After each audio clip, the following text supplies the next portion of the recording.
హంతకులు చాలా తెలివిగా వ్యవహరిస్తారు. పోలీసులకు దొరకకూడదన్న ఉద్దేశంతో కావాలని సాక్ష్యాల్ని నాశనం చేస్తారు. అలాంటి మిస్టీరియస్ కేసుల్ని కూడా ఛేదించినప్పుడే పోలీస్ పవర్ ఏంటో తెలుస్తుంది. ఈ కేసులో ప్రతాప్ మిస్టరీని ఛేదించగలిగాడా లేక మళ్లీ నిరాశ ఎదురైందా?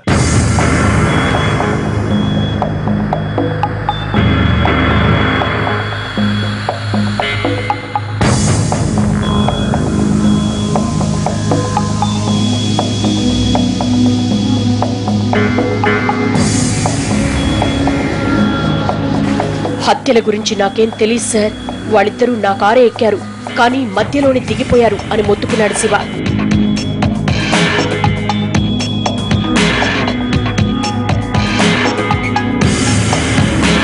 ఇన్స్పెక్టర్ చేతిలో వెహికల్ రిపోర్ట్ ఉంది. ఎంతమంది కలిసి చంపారు? స్ట్రైట్ గా అడిగాడు ప్రతాప్. సార్, మీరు పొరబడుతున్నారు. వాళ్ళిద్దరిని చంపాల్సిన అవసరం నాకేముంటుంది? ఎదురు ప్రశ్నించాడు శివ.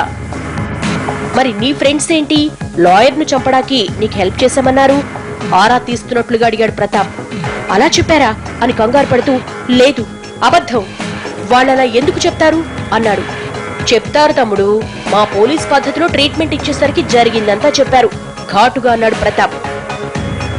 నీకు కూడా అదే ట్రీట్మెంట్ ఇవ్వబోతున్నాం అనగానే శివ ముఖంలో రంగులు మారాయి. సార్, వద్దు సార్, నేనే చెప్పేస్తాను. నా పేరు శివ. మాది రంగారెడ్డి జిల్లాలోని మారుమూల పల్లెటూరు. కుటుంబ ఆస్తి గొడవల్లో నా మేనమామను చంపేశాను. హత్య కేసులో ఇరుక్కున్నాను.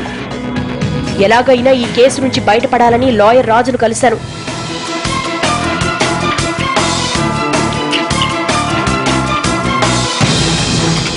₹50,000 అడ్వాన్స్ ఫీజు ఇచ్చాను.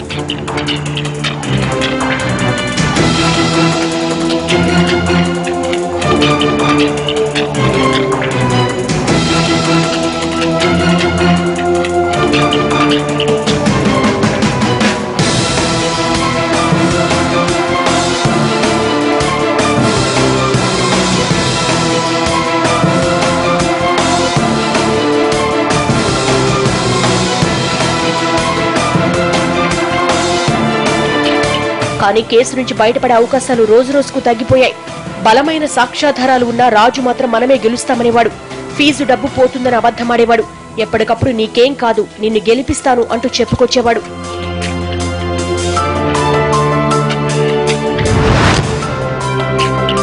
కేసు మరింత బిగుసుకుపోయి నాకు శిక్ష పడింది. ఈ మధ్య జైలు నుంచి బయటకొచ్చాను. ఆ రోజు ఏదో ఫంక్షన్ కి రాజు, వెంకటేష్ వెళ్లాలనుకున్నారు.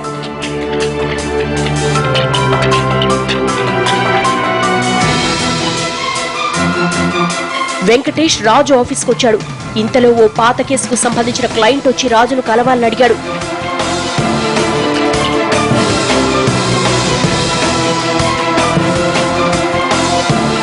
ఇప్పుడు టైం లేదు, ఫంక్షన్ కి మాదాపూర్ వెళ్ళాలి, మళ్ళీ కలుద్దాం అన్నాడు రాజు. కానీ ఆ క్లయింట్, పర్వాలేదు సార్, మా కారులో వెళదాం, మేము అటువైపే వెళుతున్నాం, మిమ్మల్ని అక్కడ డ్రాప్ చేస్తాం, ఈలోపు కేసు గురించి మాట్లాడుకోవచ్చు అన్నాడు. రాజు, వెంకటేష్ సరే అని ఆ కారులో బయలుదేరారు.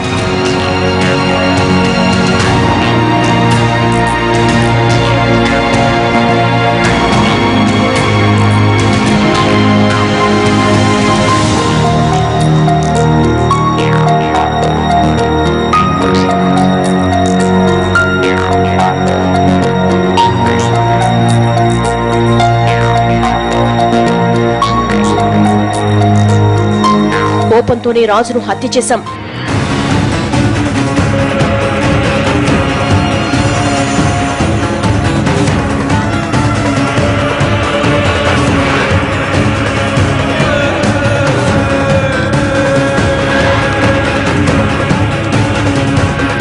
అయితే ఆ రోజు వెంకటేష్ కూడా ఆయనతో వచ్చాడు.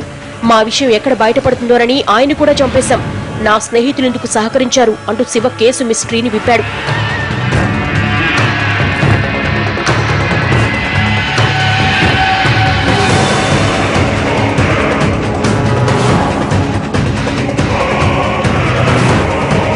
సరే, ఇప్పుడు చెప్పు, నీకు సహకరించిన ఫ్రెండ్స్ ఎవరు, ఎక్కడుంటారు అని అడిగాడు ప్రతాప్.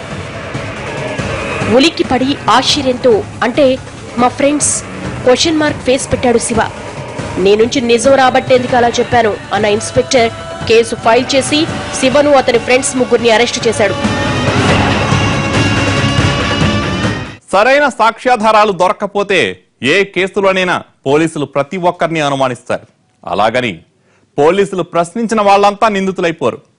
మిస్టరీ కేసుల్లో క్రైమ్ ఇన్వెస్టిగేషన్ అలాగే సాగుతుంది. డబ్బుకి ఆశపడి అబద్ధపడిన రాజు శత్రువుల చేతిలో ప్రాణాలు విడిచాడు. రాజుతో వెళ్ళినందుకు వెంకటేష్ కూడా చనిపోయాడు. ఒక అబద్ధం 2 నిండు ప్రాణాలని బలి తీసినట్లయింది. ఈ ప్రపంచంలో అబద్ధం చెప్పని వాళ్ళంటూ ఉండరు. మంచి పని కోసం అవసరమైతే అబద్ధమాటంలో తప్పు లేదు. స్వార్థపు ఆలోచనలుంటేనే అపాయం తప్పదని చెబుతోంది ఈ కథ. ఇది ఇవాల్టి క్రైమ్ ఫ్యాక్టర్. రేపటి ఎపిసోడ్లో మరో వాస్తవ గాథను చూద్దాం.